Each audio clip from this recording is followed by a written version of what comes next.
방송에서 제공하는 투자 정보는 투자 판단에 대한 조언입니다. 방송에서 제공하는 주식의 가치, 가격 상승 및 가격 하락에 대해서는 방송사에서 보장하지 않습니다. 이 시각 헤드라인 뉴스입니다. 국제통화기금 IMF가 전 세계 성장률 전망치를 마이너스 4.9%로 또다시 하향 조정했음에도 불구하고 중국 경제는 플러스 성장할 것이라 전망했습니다. 나라별로 보면 한국의 경제 성장률 전망치를 마이너스 2.1%로 미국은 마이너스 8%로 각각 낮춰 잡았습니다. 다음 미국 대통령으로 누구를 지지하는지 묻는 여론조사에서 도널드 트럼프 미국 대통령이 조 바이든 전 부통령이 크게 밀리는 것으로 나타납니다. 대부분 연령층에서 바이든 전 부통령 지지율이 트럼프 대통령을 앞선 상황입니다. 코로나19의 2차 확산이 현실화되고 있습니다. 미국의 다수 주에서 코로나19 신규 확진자가 사상 최고치 수준까지 발생하며 뉴욕 3대 증시도 일제히 2%대 급락을 보였습니다. 정부가 2023년도부터 국내 상장 주식 양도소득세 대상을 기존 대주주뿐만 아니라 소액주주까지로 넓히기로 했습니다. 다만 연간 주식 양도차액의 2천만 원까지는 세금을 매기지 않는 비과세 방안을 추진키로 했다고 밝히고 있습니다. 시청자 여러분 안녕하십니까. 오늘장 내일장 출발하도록 하겠습니다. 일단은 시장이 2%가 지금 하락을 보여주고 있습니다. 코스피가 많이 빠지고 있고요. 코스닥 역시 1.6%대까지 함께 밀려 내려가고 있는 상황입니다. 일단 우리 시장의 지금 하락은 코로나19 때문이다라고 보여지긴 하는데 미국 쪽에서 텍사스나 플로리다 이쪽에서는 지금 세 번째로 역대 1일 확진자 수가 많다라고 지금 이야기가 나오고 있습니다. 하루에 5,000명 이상씩 평균적으로 이쪽 주에서는 얘기가 나오고 있는 상황이고요. 그러다 보니까 뉴욕이나 뉴저지, 코네티컷 주에서는 이쪽 주에서 플로리다나 텍사스에서 오는 사람들에 대해서 2주간 격리 조치를 취한다. 예전과 좀 사뭇 달라진 모습입니다. 뉴욕 쪽에서 발병을 했을 때는 뉴욕이 이제 발원지 같은 느낌이 들었는데 미국 내에서는 그런데 지금은 뉴욕에서 오히려 막는 모습이 펼쳐지고 있고요.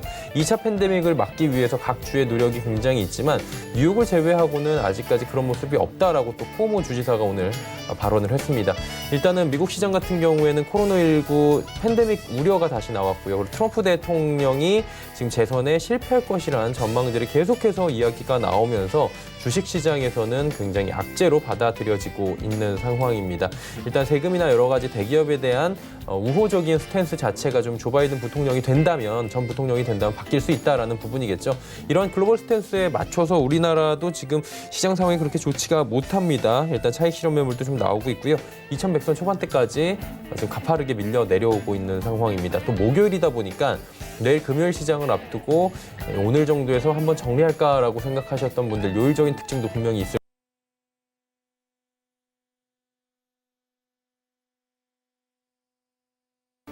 보시면 2117까지 밀립니다. 많이 지금 빠지고 있고요.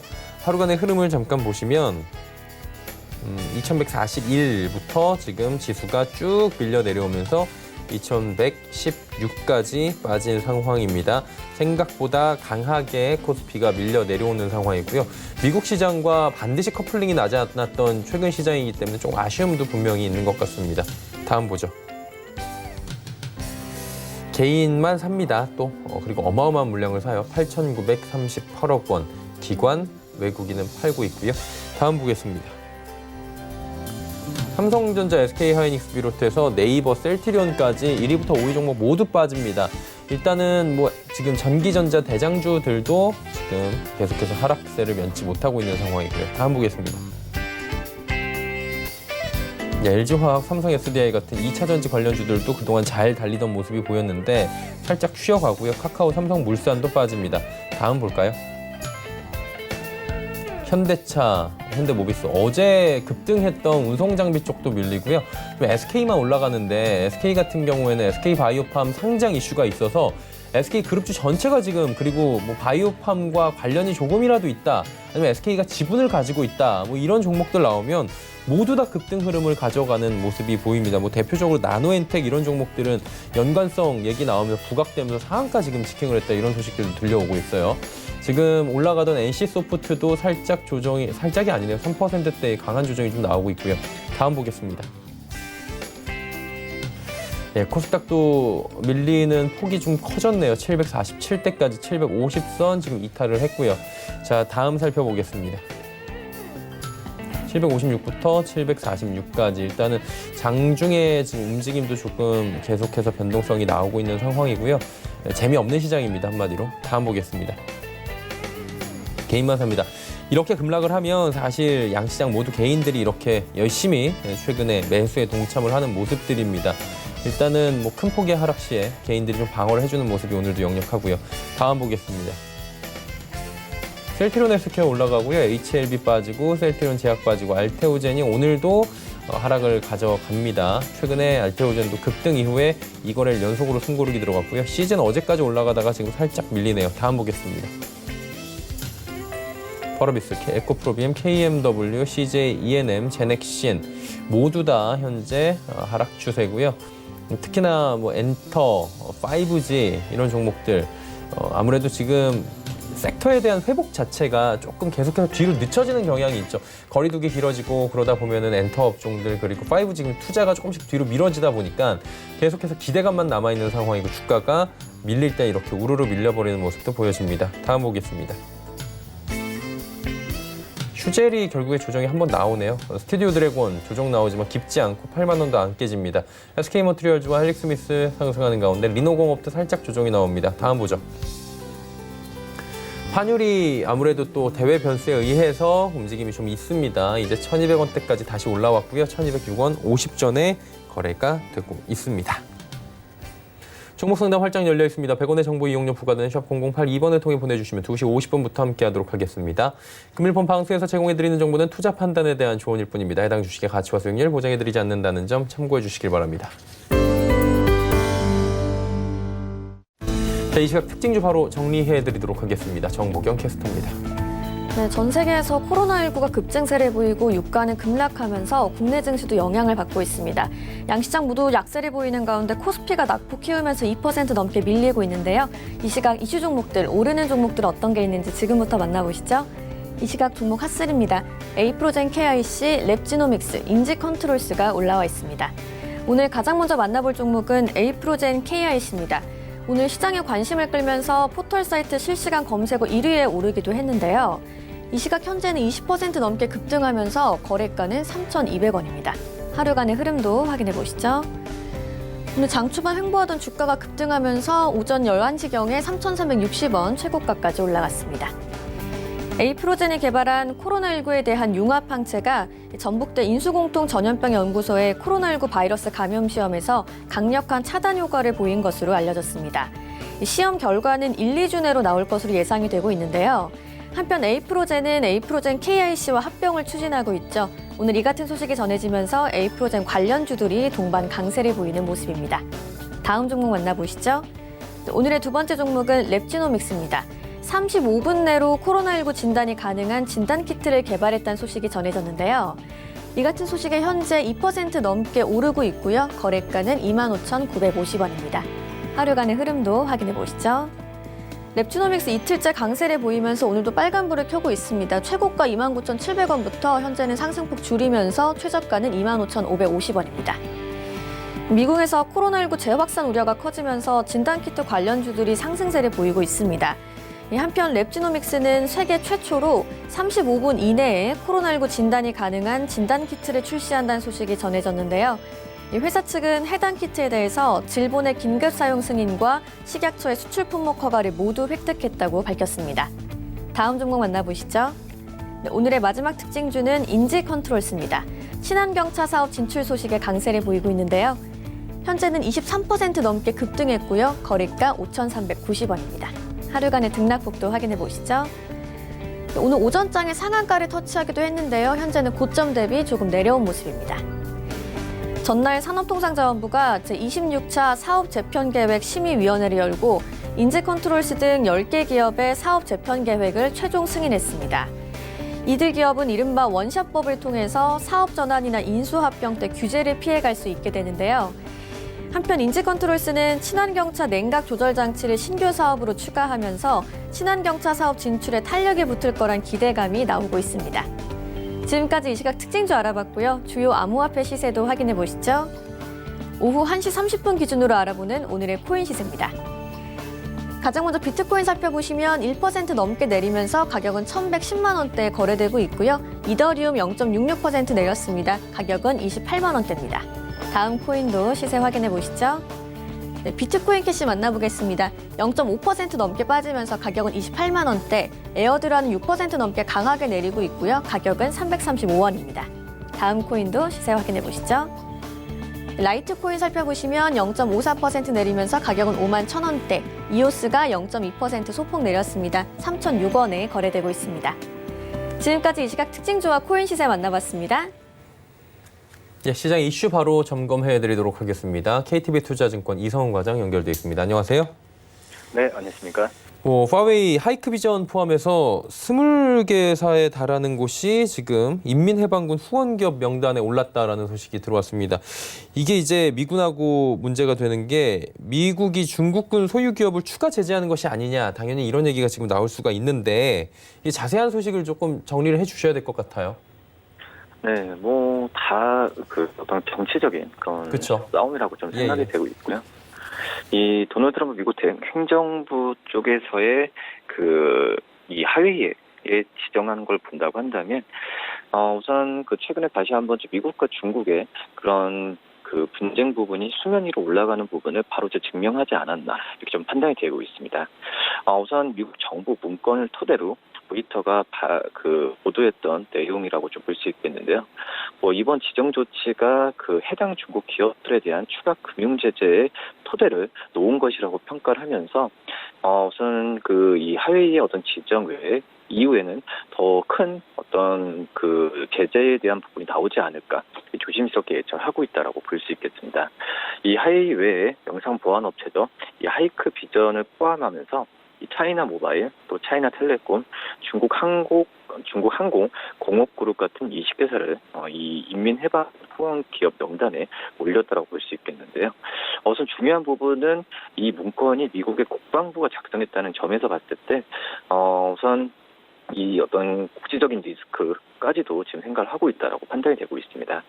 국방부가 이제 1999년 제정된 법에 따라서 중국 인민해방군이 소유 아니면 또 지배하는 기업 명단을 만들어야 하는 게 원래 법칙인데, 이 국방부의 한 관리가 이 로이터 해당 문건이 또 진본이고 또 미국 의회에 제출됐다라는 부분을 밝히면서 우선 시장에서의 파장은 좀 나오고 있다라고 볼 수 있겠습니다. 물론 이제 그 전에도 이 국방부 같은 경우가 이 상원 의원들로부터 이 중국의 기술 스파이를 막아야 한다는 이유로 중국 중국 군인이죠. 말씀하셨던 인민군에 대한 이 소유 기업들의 명단을 공개하라는 표당적 압박을 받아왔던 게 사실이라고 볼 수 있겠고요. 이번에 이제 국방부 이번 지정이 곧장 제재로 연결되는 것은 아닌데, 이 법률을 근거로 이 대통령이 이 국가 비상 사태를 선포하면서 미국에서 영업하는 해당 기업들을 처벌할 수 있는 권한을 갖는다는 점에서 봤을 때, 우선 지정 자체가 큰 논란은 되고 있다라고 좀 볼 수 있겠습니다. 우선 이 하웨이 쪽, 우리 주식시장 쪽에서 영향을 본다고 한다면, 이 하웨이를 작년 5월이었죠. 처음으로 이 거래 제한 기업 명단에 올리면서 미국에서 부품 구매 등 할 때도 반드시 미국 당국 허가를 받도록 규제를 한 부분에 있어서, 우선 우리나라 기업들의 반사 이 여러 가지 부분이 좀 얘기가 나온다라고 볼 수 있겠고요. 특히 이제 이런 미국과 중국과 문제뿐만 아니라 최근에 인도와 중국 쪽에서의 신경전이 계속 나와주고 있습니다. 그런 점에서 우리나라 반사 이익에 대한 기대감은 더 크지 않을까 판단이 되고 있고요. 어제도 삼성전자가 올랐던 이런 이유가 분명히 있지 않았을까라고 좀 생각이 되고 있습니다. 우선 지금 삼성전자 같은 경우는 지난달 스마트폰 출하량이 1690만 대로 전월 대비 47%나 급증했고요. 중단됐었던 인도와 베트남 공장의 가동을 시작했고, 2분기에는 갤럭시 A 시리즈 같은 중저가 스마트폰 출하가 확대되는 영향까지도 이런 스마트폰 출하량의 증가를 이끌지 않았나, 이렇게 좀 판단이 좀 되고 있습니다. 특히 삼성전자 같은 경우에는 이 어떤 지난달부터 어떤 적극적인 프로모션 정책을 통해서 어떤 재고 소집에 집중하면서 스마트폰 재고 수준이 많이 건전해진 상태다라는 부분에 평가를 많이 받고 있고요. 이런 삼성전자의 이런 주가와 어떤 긍정적인 전망 때문에 이 관련 부품 업체들도 강한 상승세를 이끌고 있다 볼 수 있겠습니다. 특히 이제 스마트폰 제조사의 강한 출하량은 당연히 이 부품 업체들한테는 실제로 연결되는 부분인데, 증권사들 같은 경우에는 이 스마트폰 카메라 모듈에 대해서 대표적인 종목인 LG 이노텍, 그리고 이 폴더블 폰 출시에 대한 어떤 수혜를 받고 있는 이 KH 바텍의 이런 좀 탑픽 종목을 내놓으면서 이런 종목들에 대한 관심을 꾸준히 가져야 되지 않을까, 이렇게 판단됩니다. 그리고 요즘에 좀 환율의 변동성이 좀 있는 것 같아요. 그리고 환율이 점차 지금 1,200원대 아래로 내려오는 모습들이 보여지고요. 오늘은 다시 1,200원대이긴 한데 어때요? 지속적으로 좀 추세가 1,200원대를 뚫고 내려갈 것으로 예측이 됩니까? 지금은 약간 위에대로 예. 환율에 대한 상승 부분을 좀 더 점치는 분위기가 많다라고 볼 수 있겠고요. 역시 지금 코로나19에 대한 얘기를 안 할 수가 없는데, 2차 그 재유행에 대한 부분이 미국에서도 지금 인정을 하는 부분이고, 역시 앞서서 이슈에서 말씀드렸던 무역 분쟁에 대한 경계감이 좀 나와줘서 위험 자산 선호에 대한 부분이 더 계속 높아지고 있다. 이렇게 된다고 한다면 이 환율에 대한 그 상승 부분으로 좀 시장에서 예측을 많이 하고 있다라고 볼 수 있겠고요. 앞서서 이제 미국과 중국, 중국과 인도가 하지만 또 이제 미국과 유럽 연합의 어떤 무역 갈등까지도 지금 점화가 되고 있습니다.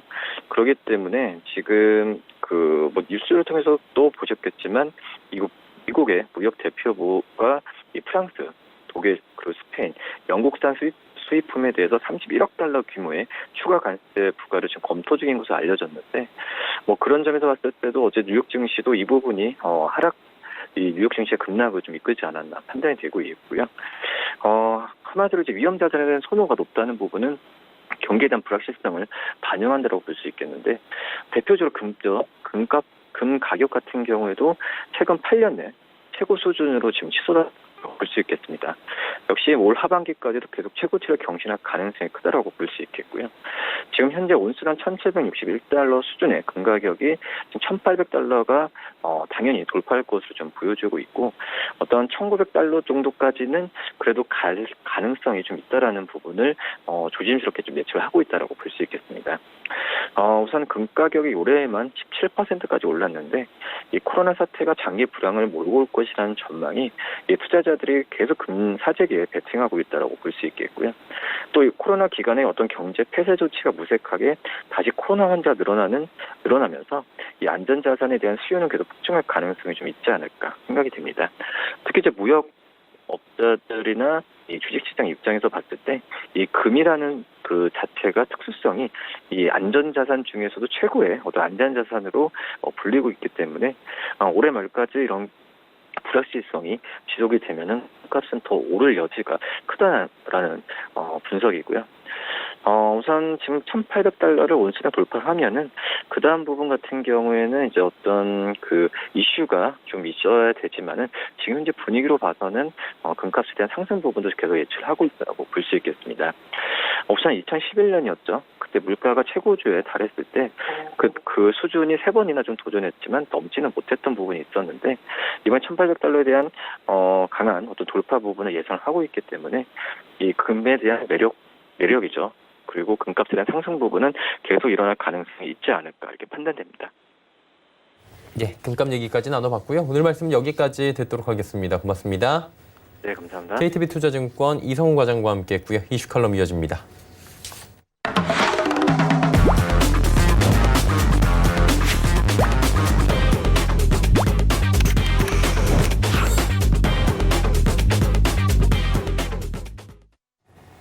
예, 오늘은 미중산업경제연구소 조용찬 소장과 함께 이슈 칼럼 이어가 보도록 하겠습니다. 안녕하세요.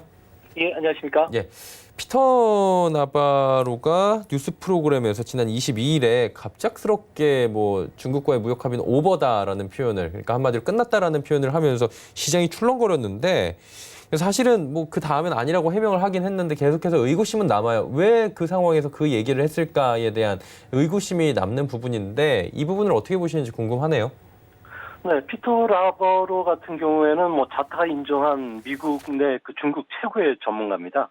50년간 중국을 연구해 왔고요. 트럼프 행정부 내 대중국 정책뿐만 아니라 무역 협상에 관한 그 구상을 그렸던 사람이고요. 정책에 또 참여하는 교수 출신의 정치인입니다. 늘 말할 때도 저도 좀 유심 있게 보는데요. 논리가 상당히 정연하고요. 주장을 펼칠 때는 노련하면서도 아주 날카로운 지적을 하고 있고요. 또 매사에 신중한 피터 라버로가 미중 간 정치, 또 통상적으로 아주 민감한 시기에 TV에 나와서 말실수를 할 사람이 아니라는 겁니다. 아무래도 다음 주에 중국이 홍콩 국가안전법 통과를 견제하는 동시에 트럼프가 3개월 만에 대선 유세를 가졌던 오클라호마 그 털사의 흥행 참패를 입자 반전 카드로 중국 때리기에 나선 것은 아닌가 의심이 되는 부분이 여기 있습니다. 지금 뭐 나바로 국장뿐만 아니라 무역 합의에 대해서는 지금 노이즈가 계속 나오고 있습니다. 대중국 강경파 같은 경우에 뭐 파기해야 된다 계속 얘기를 하고 있는 상황인데 어때요? 현재 지금 잘 안 지켜지고 있는 거예요, 이 합의가? 네, 중국 같은 경우는 2년간 2천억 달러의 미국산 공산품, 농산물, 서비스를 구매하기로 했는데요. 이제 문제는 합의 직후에 코로나 바이러스가 쇼크가 일어나면서 중국이 농산물 수입이 지금 기대에 못 미치고 있고요. 이것보다 더 한 단계 더 나가서 육류나 대두와 같은 미국산 농축산물에 대해서 코로나 바이러스에 오염되지 않았다고 그리고 안전하다는 미국 정부의 증명서까지 요구를 해오고 있다는 겁니다. 겉으로는 수입하겠다고 해놓고 법적 책임을 물을 수 있는 문서까지 들이밀고 있기 때문에 그야말로 유리문턱을 높여서 수입을 막고 있는 상황인데요. 이것을 타개하기 위해서 중국 지도부하고 지금 대화를 하고 있지만 7명의 상무위원을 비롯해서 중국 지도부들 같은 경우에는 코로나 사태가 심각하게 전개되면서 베이징을 지금 비운 상태거든요. 이 때문에 언제 2차 무역 협상을 재개될지 기약도 할 수 없는 상황입니다. 결국 4개월 앞으로 다가온 대선을 앞두고서 지지부진한 무역 협상에 좀 더 탄력을 붙이기 위해서 중국의 아주 매우 터프한 피터 라버로를 등장시켜서 협상 파기라는 폭탄 선언을 한 것으로 보여지고요. 중국이 다시 협상 테이블로 빨리 돌아오지 않는다면 언제든지 협상판을 뒤집을 수도 있고 코로나와 관련된 중국 책임론뿐만 아니라 피해 보상 청구서까지 내밀겠다는 미국의 이제 압박이 시작된 것으로 보여집니다. 미국 대선 보니까 지금 4개월 정도밖에 6월도 다 갔으니까요. 남지 않았습니다. 바이든과의 트럼프 대통령의 격차가 지금 10%가 넘어섰다라고 하고요. 오늘 지금 얘기 들어보니까 더욱더 지금 상황은 안 좋게 꼬여가는 것 같은데 어때요? 재선도 어려울 것 같은데 미중 무역 합의가 제대로 지켜질지 이 부분도 짚어봐야 될 것 같은데요. 네, 트럼프에 반대하기로 한 CNN 조사를 보면은 트럼프의 지지율은 바이든의 14%포인트 열세를 띠고 있는데요. 앞으로도 털사에서 여러 가지 실수를 했기 때문에 현재 격차는 더 벌어질 수밖에 없습니다. 이 때문에 트럼프 같은 경우는 결사적으로 자신을 지지하는 안반 지지층이죠. 절대 흔들리지 않는 트럼프파를 대상으로 하게 되는데요. 이 사람들이 대부분 백인입니다. 미국 인구의 62%를 차지하고 있고요. 이 가운데 남성들 같은 경우에는 지지율 면에서 바이든보다도 6%포인트, 예나 지금이나 전혀 변화가 없다는 겁니다. 이 때문에 미국인들은 66%가 중국에 반감을 갖고 있는 만큼 앞으로는 중국 때리기가 상당히 심해질 것으로 보여지고요. 때릴수록 또 무당파의 지지율이 올라가기 때문에 트럼프 입장에서는 할 수 있는 카드가 없다는 겁니다. 코로나 바이러스 인한 실업률은 지금 20% 정도로 오르내리고 있고요. 또 미국인의 분노를 이용을 해야 되기 때문에 자신이 중국과의 전쟁을 지휘하는 이미지를 계속 부각시킬 것으로 보여지는데요. 이 때문에 이제 앞으로는 무역협상 파기 카드뿐만 아니라 환율 조작국 지정 문제를 또 흔들 것 같이 보이고요. 또 홍콩 특혜 조치 폐지라든지 중국 IT 기업 제품에 대한 수입 금지, 그리고 하나의 중국 원칙 훼손뿐만 아니라 군사적 압박, 그리고 중국을 종교 박해국이라든지 또 티베트 이후로 인권 문제와 관련해서는 좀 더 깊숙하게 개입할 가능성이 크기 때문에 앞으로 미중 간의 갈등 문제나 코로나 사태 이후에도 계속 진행되는 상황으로 주시장이 악재가 될 가능성이 크지 않나 이렇게 보여집니다. 미국이 이제 중국 제품에 대해서 관세 부과하고 있고요. 파위 배제까지 진행을 하고 있습니다. 그럼에도 불구하고 무역 적자가 안 줄어요. 근본적으로 이 부분을 좀 해소할 수 있는 방안은 없는 겁니까? 네, 지금 뭐 중국이 미국산 농산물을 더 사준다든지 뭐 자동차나 항공기를 예. 지금보다 더 배 이상 수입한다고 해서 지금의 미중 간의 무역 불균형은 전혀 해소가 될 가능성은 없습니다. 아무래도 이같이 보는 근거는 뭐 중국이 5G를 비롯해서 첨단 산업에 아주 왕성한 투자를 하고 있고요. 또 생산도 독려해주고 수요와 공급까지 창출하고 있는 데 반해서 트럼프 대통령의 그 경제 정책이라는 것은 산업 중에서도 철강이나 석탄 산업의 부활을 외치고 있기 때문에 첨단 기술 분야에 대한 투자는 거들떠 보지를 않고 있다는 겁니다. 아무래도 첨단 기술 같은 경우에는 민주당에 유리한 그 ICT 기업들이 주안이 되다 보기 때문에 그런 것으로 보여지는데요. 뭐 중국은 자유시장 경제가 아니기 때문에 무역 전쟁이라는 옛날 방식의 진부한 제재만으로는 미국의 글로벌 경쟁력은 높일 수는 없을 거로 보여집니다. 뭐 중국이라는 나라는 다들 시청자 여러분께서도 아시겠지만 국가 자본주의 국가고요. 관민 복합 경제 체제다 보니까 지금과 같은 속도로 첨단 산업을 계속 투자하고 밀고 나가고 또 경제 성장을 계속 진행한다면은 곧 미국 경제를 추월해서 기술이나 경제, 군사, 초강대국으로 부상할 수밖에 없는데요. 이 때문에 패권 교체를 우려한 미국 내 많은 경제학자, 그중에서도 리차드 덩컨 같은 사람들 같은 경우에는 미중 간의 무역 적자를 해소하기 위해서는 중국의 기술 굴기를 막아야 되고 이는 관세보다는 오히려 중국에 대해서 미국이 공세적으로 앞으로 10년간 8조 달러를 미국 내 인공지능, 생명공학, 유전자공학, 그린 에너지, 나노기술, 신경과학, 그리고 양자 컴퓨터, 로봇에 집중 투자해야 된다고 이야기를 하고 있는데 이런 문제들이 지금 그 워싱턴 쪽이라든지 민주당의 그 경쟁자인 바이든의 그 정책 자문가들이 받아들이고 있기 때문에 만약 바이든이 대통령 46대 대통령이 된다면은 이거와 관련된 종목들이 좀 부상할 가능성이 있지 않나 이렇게 보여집니다. 예, 그리고 이제 미국 주식시장 한번 여쭤볼게요. 회복을 하고 있긴 한데 나스닥을 만 찍고 지금 또 9,000대까지 하루 만에 내려왔거든요. 일각에서 뭐 이중바닥 얘기가 나오긴 하는데 유동성이 워낙에 커서 쉽지 않을 것이다라는 의견이 또 대다수인 것 같아요. 소장님 생각은 좀 어떠신지 궁금하네요. 네, 뭐 아무래도 뭐 코로나 바이러스 2차 유행이 진정되지 않고서는 뭐 조정은 그 큰 폭의 조정은 찾아오지 않더라도 기간 조정은 충분히 줄 수 있지 않나 보여집니다. 뭐 현재 더블 바닥이 안 된다고 보는 사람들의 근거는 아무래도 제4차 추가 경기 부양책이 지금 이야기되고 있기 때문에 그렇다고 보여지는데요. 뭐 7월에 1조 달러 인프라 투자, 또 급여세 감세, 2차 현금 지급과 같은 트럼프의 경기 부양책에 대해서 의회인 그 다수당인 민주당이 지금 제동을 걸고 있는 상황이기 때문에 현재 그 정책 안대로 트럼프가 추진할지는 지금 미지수인 상황입니다. 현재 미국의 S&P 500 기준으로 봤을 경우에 12개월 예상 주가 수익 비율이 22.4배 정도인데요. 과거 기준으로 볼 때도 상당히 고평가되어 있는 상황입니다. 여기에 코로나 2차 유행, 또 기업 실적 전망도 빠르게 악화되고 있는데요. S&P 500 기업의 예상 순이익 같은 경우에는 2개월 사이에 20% 정도 하락했습니다. 리피니티브의 자료에 따르면 전년 대비 마이너스 23.3%까지 떨어지고 있는 상황인데요. 이 때문에 주도주를 제외한 경기 민감주와 관련해서는 월가 쪽에서는 계속 좀 매도 신호들을 지금 내고 있는 상황이고요. 하지만 다행인 점은 2022년 S&P 500 기준으로 주당 순이익은 187포인트, 그러니까 2020년 대비해서 플러스 22.5% 정도 증가할 것으로 보여지기 때문에 앞으로 현재 주가의 고평가 논란 속에서 이중 바닥까지는 가지는 않겠지만 여름철 동안에는 기간 조정에 들어갈 가능성이 크다는 점에서 썸머 랠리에 대한 그 성급한 판단을 내리시기에는 조금 이른 상황이 아니겠는가 이렇게 보여집니다. 예. 그렇다면 이제 여름에 조정 국면이 뭐 안 오는 게 좋긴 한데 만약에 찾아오게 된다면 어떤 투자 전략이 좀 유효하다고 보십니까?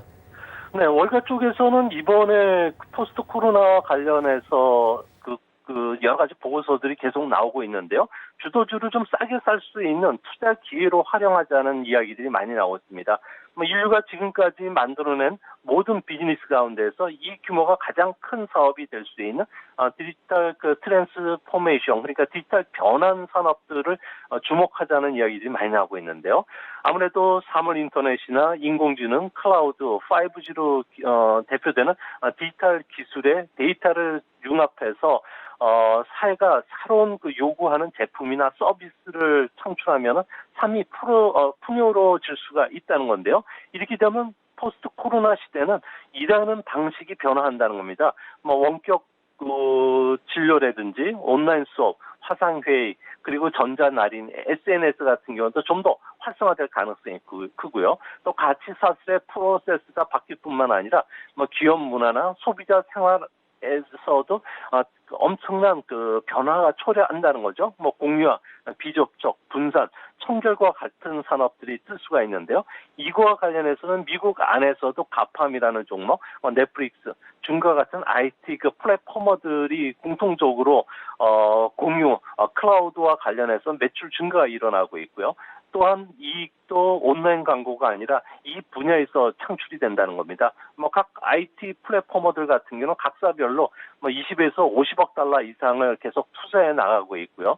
더욱이 신냉전 2.0 블록이라든지 그리고 디지털 통화 같은 주도권 경쟁이 지금 계속 진행이 되는 상황 속에서는 우리나라 같은 경우에는 안전한 금융 인프라에 필요한 스마트폰을 만드는 기술뿐만 아니라 반도체 시장을 장악하고 있기 때문에 디지털 트랜스포메이션 사회에서는 아무래도 한국 같은 경우가 좀 수혜를 볼 가능성이 크기 때문에 이거 관련된 종목들을 이번 조정 국면에서 좀 길게 보고 투자하는 이런 전략도 좀 좋지 않을까 생각이 듭니다.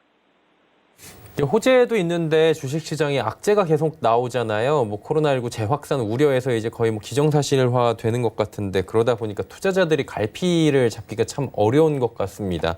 지금이라도 주식을 사야 될까 말까 고민들 많으신 것 같은데 어떻게 보세요? 네, 좀 저 같은 경우에는 주식시장과 관련해서는 좀 갈등한 국면에서는 항상 증시 격언을 다시 한번 보게 됩니다. 네. 시세는 비관 속에서 태어나고 회의 속에서 자라고 낙관 속에서 성숙하고 행복감 속에서 사라진다는 격언이 있는데요. 지금 같은 경우는 투자가들이 세계 각국의 양적 완화라든지 재정 정책과 관련해서 낙관하고 또 행복감에 젖어 있습니다. 이 때문에 서머 랠리에 대한 믿음으로 달리는 말에 올라타야 된다는 말까지 나오고 있는데요. 하지만 조금 더 개인적으로 이렇게 봤을 경우에는 외국인 없는 개인 힘만으로 버텨온 주식시장입니다. 대내 불확실성이 커진다면은 그야말로 주가 변동성 확대뿐만 아니라 리스크 회피성 경계 매물이 언제든 추세가 될 수 있는 상황인데요. 이 때문에 본격적으로 여름철에 들어간 이런 상황 속에서는 아무래도 에너지나 금융과 같은 경기 민감주들 같은 경우는 상승 탄력을 기대하기가 조금 어렵지 않나 보여집니다. 이 때문에 앞으로 일반 소비재라든지 그리고 다음번 주도주인 디지털과 관련된 종목들을 오히려 지금 이제 눈여겨보면서 싸게 살 수 있는 기회로 삼는 것도 좋지 않나 생각이 듭니다. 예.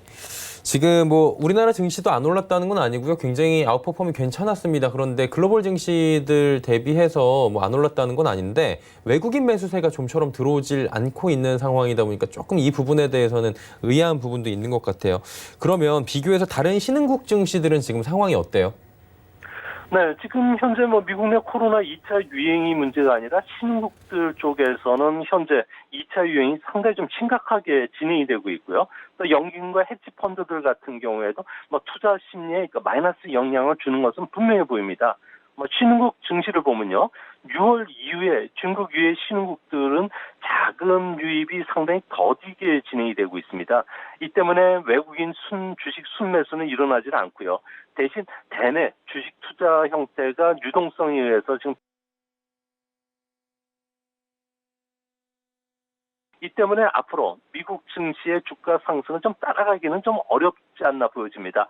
신흥국은 아직 코로나와 관련된 감염이 전혀 진정될 그 신호들이 안 나타나고 있고요. 뭐 정치적 그 불확실성 문제, 또 여기에다 정적 리더십을 보여주지 않고 있고요. 뭐 펀더멘탈이 전혀 개선되고 있지 않을 뿐만 아니라 환율 불안까지 계속 진행이 되고 있기 때문에 앞으로 당분간 그 외국인들의 순매수세는 기대하기는 상당히 어렵다는 쪽에 무게가 실리고요. 이 때문에 신흥국 증시는 좀 무거운 주가 흐름이 예상이 되기 때문에 앞으로 변동성도 크다는 측면에서는 주식 투자하실 때는 아무래도 신흥국과 관련된 주식은 공격적인 매수세보다는 좀 방어적인 전략으로 나가는 게 더 필요하지 않나 이렇게 생각이 됩니다. 예, 알겠습니다. 오늘 말씀 여기까지 듣도록 하겠습니다. 고맙습니다. 예, 감사합니다. 미증산업경제연구소 조용찬 소장과 함께했고요. 종목 이야기 바로 출발합니다.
네, 이제 종목 이야기 바로 출발하도록 하겠습니다. 오늘 샘플러스 김선윤 위원과 함께합니다. 어서 오세요. 네, 안녕하세요. 예, 반갑습니다. 자, 이제 종목 들어봐야 될 텐데 어떤 종목 가지고 오셨는지 바로 이야기 나눠보도록 하죠. 네, 오늘 세 종목인데요. 하나씩 예. 보고 또 설명 하나씩 좀 드려보도록 하겠습니다. 자, 첫 번째 종목은요. JNTC라는 종목입니다. JNTC이고요. 20470번입니다. 자, 이 종목 같은 경우 현재 주가는 한 12,950원 부근에서 움직임이 좀 나오고 있고요. 코스닥 기업 중에서 시총은 한 7천억 이상이 넘어가는 굉장히 좀 큰 중견 기업이라고 보시면 될 것 같습니다. 자, 어떤 회사냐 하면 여러분들 지금 들고 계시는 특히 뭐 삼성폰이라고 하면요, 그 강화 유리를 만든다 보시면 됩니다. 그리고 강화 유리 중에서도 약간 좀 굴곡져 있는 그 유리를 만들기 굉장히 어려운 부분인데 그 기술력을 갖고 있는 또 회사 중에 하나라고 보면 되겠습니다. 전 세계에 많지 않습니다. 그 기술력을 가지고 있는 회사가요. 그래서 이 강화 유리 부분에서 매출이 70% 이상이 좀 발생을 하고 있고요. 뭐 꾸준하게 좀 성장 중인 회사인데 회사가 굉장히 대체적으로 그 매출 포인트가 좋은 회사 중에 하나입니다. 작년 같은 경우에 3,800억 매출을 했고요. 올해 1분기에 1,050억가량 매출을 했어요. 또 재밌는 점은 작년까지 영업이익이 955억이었는데 올해 1분기 같은 경우가 영업이익이 369억입니다. 벌써 뭐 작년치, 2분기 지나면 작년에 훨씬 절반 이상을 넘어가는 영업이익이 날 가능성도 굉장히 커 보이네요. 뭐 순이익도 굉장히 큰 폭으로 좀 증가하고 있는 추세고, 그런데 이 종목이 이렇게 1분기 실적이 좋았는데도 불구하고 왜 주가가 잘 안 갔을까에 대한 포인트가 있어요. 상장한 지는 올해 3월에 상장했죠. 이유는 이겁니다. 미중 무역 좀 분쟁이라고 볼 수가 있을 것 같아요. 트럼프하고 좀 싸우고 있잖아요, 중국 쪽에서. 자, 이로 인해서 어떻게 되고 있습니까? 네, 매출 중에 하나인 곳이 바로 어디냐면은 화훼 쪽입니다. 이렇다 보니까 얘들 우려감, 매출이 또 안 올라가면 어떡해, 또 물건을 못 찍어내면 어떡해, 이런 우려감 때문에 주가가 사실 큰 폭의 상승을 이루어지지 못했죠. 실적이 나왔음에도 불구하고. 그래서 5월 같은 경우에는 좀 약간의 흘러내리는 포인트가 나오긴 했어요. 하지만 그런 포인트, 그런 우려감 자체는 기후에 불과하지 않을까라는 생각을 해봅니다. 그래서 여러 보고서들도 있지만 한 2020년에 예상되는 매출액이요. 한 5천억 정도가 현재 조금 예상이 되고 있습니다. 5천억 이상 정도. 작년에 3,800억 했습니다. 재작년에 2,300억 정도 했고요. 정말 큰 폭의 성장을 보여준다는 거죠. 그렇다면은 영업이익은 당연히 1,000억이 넘어갈 가능성이 높습니다. 현재 시가총액이 얼마냐면요. 한 7,300억 정도가 됩니다. PER 몇 배라고 볼 수 있죠? 계산하기 쉽죠? 7배 정도. 네, 근데 더 올라갈 가능성에 눈여겨본다면 주가는 더 튀어갈 수도 있지 않을까 생각이 드는데요. 그러면 바닥 포인트에서 상승을 더 준다면 얼마까지 올라갈까요? 이 종목 상장한 이후에 최고점이 언제냐면요. 5월 18일 날 보여줬던 16,200원입니다. 올해 3월입니다. 죄송합니다. 올해 3월에 상장을 했고요. 아직 몇 달 안 됐어요. 그런데 상장하자마자 무슨 일이 발생했습니까? 네, 코로나 터졌습니다. 이런, 나는 이렇게 회사가 좋은데, 스스로 너무 좋은데, 아직 빛을 받지도 못했어. 그런데, 주가가 도와주지 못하네, 코로나 때문에. 그나마 좀 반등 나왔지만은, 아직 갈 길도 먼데. 근데 중국이랑 미국이랑 좀 사이가 안 좋네? 하지만, 곧 좋은 소식, 그러니까 어느 정도 이 기후가 지나가고 나면은, 주가는 반등하게 되겠죠. 실적은 꾸준히 살아있고, 화웨이가 이 회사 제품을 쓰지 않으면 운영이 안 돼요. 그 정도로 좋은 제품을 갖고 있다는 거예요. 그러면 주가 어떻게 해요? 상승해야 됩니다. 자, 그래서, 현재 주가가 한 13,000원 왔다 갔다 하는데요.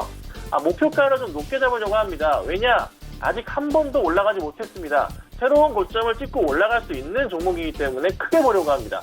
5월 18일 날 16,200원이었지만 저는 목표가를 17,000원까지 보도록 하겠습니다. 17,000원까지 보도록 하고 천천히 분할 매수하시면 좋을 것 같고요.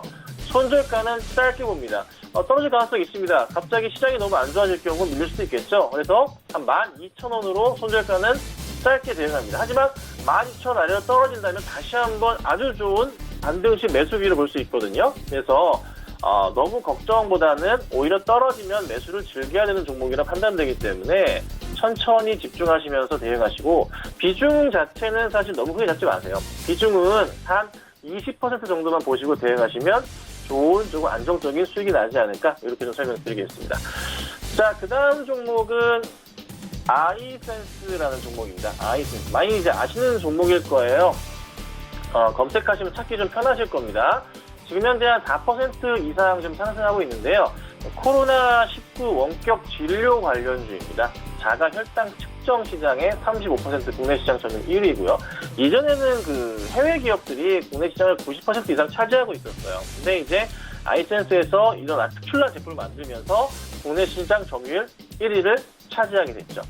그런데 또 국내에서만 이 회사가 먹고 살 건 아니에요. 전체 매출의 80% 정도가 수출을 합니다. 그러니까 해외에서도 인정받고 있고요. 안정적으로 회사가 운영되고 있다고 보시면 돼요. 그냥 꾸준하게 조금 회사가 잘 가고 있구나. 그리고 그간에 많이 힘들었지만은 그래도 다시 한번 반등 흐름을 보여주면서 전고점 돌파 흐름을 이어갈 수 있겠구나 생각이 듭니다. 그리고 이제 아직 상장 준비 중인데 프리시전 바이오라고 기술 특례 연내 상장을 지금 계획하고 있습니다. 연내 상장될 가능성이 높거든요. 아니면 내년 초가 될 수 있어요. 지분을 36.23%가량 들고 있습니다. 많이 들고 있잖아요. 그에 따른 또 어떻게 해요? 네, 회사의 기업 가치가 올라갈 수밖에 없는 그런 포인트가 나오는 것 같아요. 그래서 주가도 조금은 어떻게 다시 한번 상승 쪽으로 바닥을 잡고서 움직이는 그런 흐름들이 나오고 있지 않나. 쉽게 조금 보더라도 편하게 보더라도 너무 회사가 좋은데 뭐 실적 같은 경우도 충분하게 납득이 가는 실적, 좋은 실적 나오고 있고요. 1분기 좋은 모습 보이면서 전년 대비, 동기 대비해서 굉장히 또 좋은 실적을 보이고 있다는 거죠. 자, 그렇다면 이 종목도 역시나 마찬가지로 네, 바로 매수해도 좋지만은 조금 그런 조정을 보시면서 매수 들어가면 좋다. 오늘 좀 너무 급등하고 있어요. 시장은 안 좋지만 4% 이상 급등하고 있기 때문에 조금의 조정이 나올 수 있다는 거 참고하시고 분할해서 접근하시고 목표가는 28,000원 볼게요. 6월 초에 나왔던 고점과 그리고 작년 9월의 고점이 29,000원대였는데 아직 3만 원을 뚫지 못하고 있습니다. 그렇다면은 한 번 더 매물벽에 맞춰서 조금은 힘들 수 있거든요. 그래서 그냥 목표가는 적당히 28,000원 죄송합니다. 28,000원을 보시고요. 손절가는 한 24,000원 정도 보시고 짧게 대응하시면 아마 좋은 수익 매매할 수 있는 종목이 되지 않을까 판단되기 때문에 아이센스도 관심 있게 보시면 좋을 것 같습니다. 자, 그 다음 또 제가 제약바이오주를 갖고 왔는데요. 대한약품입니다. 자, 대한약품인데 이 종목 현재 주가 3만 원 현재 보이고 있네요. 시가총액은 1,800억 정도 하고 있는 회사입니다. 자, 여러분 그 수액들 가끔 맞으시죠? 기초 수액 전문 회사예요. 근데 이제 연령층이 높아질수록 당연히 이제 뭐 이런 말씀 죄송하지만 나이가 많으신 분일수록 좀 많이 맞는 경향이 있어요. 네, 그렇습니다. 물론 저도 많이 맞습니다. 자주 맞는데 이 고령 사회로 진입할수록 사실 사용량이 증가하는 거는 맞아요. 일본이 그래서 고려나 마찬가지입니다. 그리고 또 재밌는 점은요. 이 종목을 다 뒤져보니까 뭐 CB나 증자 등 사실 오버행 이슈가 아무것도 없어요. 그러니까 갑자기 물량이 쏟아져 나와서 주가를 하락시키는 그런 포인트 자체가 없습니다. 그리고 제약주 가운데서 PER 한 6배 정도 됩니다. 굉장히 저평가되어 있다고 보시면 될 것 같아요. 바닥에서 더 갈 수 있는 그런 포인트가 많아요. 그냥 계속해서 올라갈 수밖에 없는 포인트.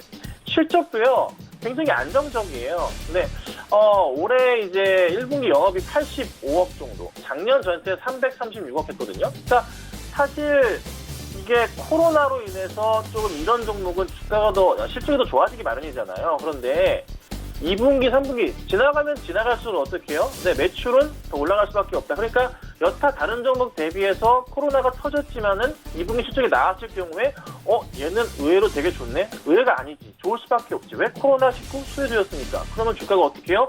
반등 흐름을 그릴 가능성이 높겠죠. 여기서 끝나지 않고 다시 한번 튀어 올라갈 가능성이 조금 크지 않나라는 생각을 해봅니다.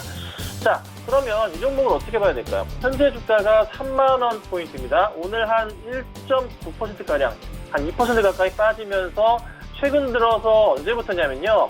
거의 한 지난주 6월 18일, 19일부터 해서는 계속 밀리고 있어요. 사실 오르지 못하고 있습니다. 그리고 볼린저 밴드 하단 라인까지 왔고, 그리고 60일선을 이탈하는 모습을 보였습니다. 저는 개인적으로 봅니다. 60에서 이탈하면서 볼린저 밴드 하단 정도까지 포인트가 왔다면은 상승적 분위기를 다시 한번 틀 수가 있다. 단기적으로라도 올라갈 가능성이 높다. 하지만 이 종목에 대해서는 제약 가치가 원체 지금 저평가자 보기 때문에 단기로 보기보다는 조금은 중기로 보자. 그래서 가격 자체를 좀 목표가 자체를 좀 높게 보셔야 돼요. 뭐 싸게 지금 3만 원인데 뭐 3만 뭐 1,000원 본다 이러지 마시고 최소한 이 종목 전고점 돌파하는 포인트 3만 3,000원 보셔야 됩니다. 3만 3,000원 보시면서 가져가셔야 되고, 저는 이번에는요, 사실 이 종목이 작년 8월부터요, 계속 뚫지 못한 라인이, 제대로 뚫지 못한 라인이 3만 3,000원이에요. 그러니까 언제였냐. 최근에 지난주 같은 경우도 6월 15일 월요일 같은 경우도 주가 3만 4,000원 이상까지 가다가 제대로 돌아왔습니다. 하지만 이제는 2분기 실적 발표를 코앞에 두고 있기 때문에 이번에 올라가기 시작할 때는 쉽게 꺾이지 않을 것이다. 분명히 올라갈 가능성이 높다. 그래서 목표가를 우선은 3만 3,000원 보지만 그 이상도 보셔도 되겠다라고 말씀을 드리고, 손절가는 굉장히 짧게 잡았습니다. 이 정도 특히나 짧게 잡았어요. 29,200원을 잡았는데요. 이게 만약에 29,200원을 끼고 내려갈 경우에는 특히나 4월 달에 횡보했던 가격, 특히 5월 달에 버텼던 가격들을 다 깨는 가격입니다. 그래서 29,200원 잡아놨으니 이 가격은 유념하시면서 대응을 하시면 좀 굉장히 좀 좋은 수익이 날 수 있지 않을까, 이렇게 좀 말씀 좀 드리겠습니다. 네. 세 종목 들어봤고요. 지난 시간에 KB금융 말씀해 주셨는데 이게 결과가 어땠습니까? 네, KB금융 사실 크게 재미는 없었습니다. 오늘 한 3%가량 빠지는데요. 지난주 내내 좀 횡보하는 모습이었다가 오늘 좀 시장 맞춰서 좀 밀리는 모습이에요. 근데 KB금융 같은 경우가 원체 조금 저평가되어 있는 회사거든요. 이거는 뭐 뉴스 기사를 조금만 검색해 보시면은 KB금융 자체가 정말 싼 회사구나. 그러니까 좀 장기적 관점에서 보면은 좀 좋은 회사일 수 있겠구나. 특히나 이 종목 크게 차트를 보시면은 요 근래 들어서 올라간 적이 없구나. 2018년부터 계속 떨어지기만 한 상황들. 너무 힘들기만 했습니다. 이제는 조금은 반등 나오면서 그래도 언제요? 한 4만 2, 3천 원 이상은 올라갈 수 있는 작년 중반대 가격은 볼 수 있지 않을까 생각이 들거든요. 그래서 천천히 보시고 대응하시면 좋을 것 같아요. 저평가에 대한 이슈 보시고 조금 보유하시면서 좀 보신다면 아마 좋은 수익이 나지 않을까 이렇게 보고 있습니다. 이번 주에 단기적으로 볼 만한 종목 어떤 종목입니까? 네, 오늘은 제가 아이센스를 좀 말씀을 드릴게요. 예. 실적에 대한 포인트도 있고 주가의 좀 상승 포인트도 좀 많이 남아있기 때문에 충분하게 큰 그림 그릴 수 있지 않을까 판단됩니다. 아이센스 보시면 좋을 것 같습니다. 아이센스까지 이야기 나눠봤습니다. 네, 오늘 말씀 여기까지 듣도록 하겠습니다. 고맙습니다. 네, 감사합니다. 네. 금일본 방송에서 제공해드린 정보는 투자 판단에 대한 조언이었습니다. 해당 주식의 가치와 수익률 보장해드리지 않는다는 점 참고해 주시길 바랍니다. 저희가 준비한 소식은 여기까지입니다. 잠시 뒤에는 마감 임박 60분의 승부 이어집니다. 함께해 주시기 바랍니다. 고맙습니다.